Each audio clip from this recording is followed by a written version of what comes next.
Le lieu de rendez-vous nous amène d'abord Sam se trouve au bord d'une grosse boucle que connaissent bien tous les automobilistes de Tokyo. Celle-là même où roulait très souvent le Midnight Club sur la fin de son âge d'or.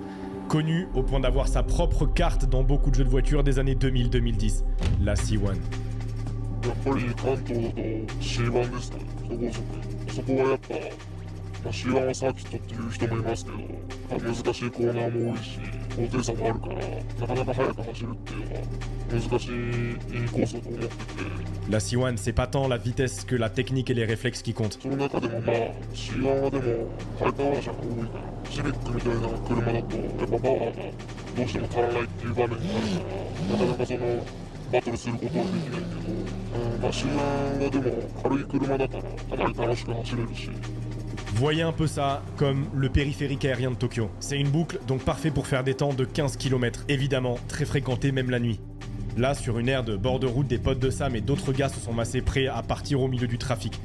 Ils sont nombreux, presque tous dans la vingtaine. Les quelques voitures qui ont 2 sièges, c'est parce qu'ils sont venus avec leur meuf. Vraiment, faut capter, il y a une ambiance de retrouvailles de potes du samedi soir un peu.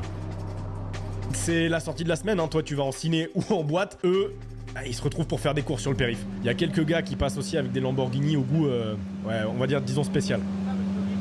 Quant à Issam, Louis et moi, c'est le moment de choisir nos pilotes avec qui embarquer pour faire la C1 en groupe. Chacun se trouve une Civic, hein, une rouge, une noire et une blanche.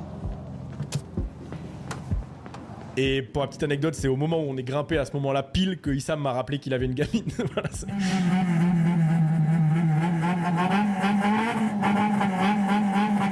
le reste de la prod et Ava notamment resteraient eux dans le van, on va les perdre très très vite de vue. Et juste après qu'on ait démarré, peu de temps après avoir perdu le van de vue, après seulement juste 1 ou 2 pointes, je reçois ça.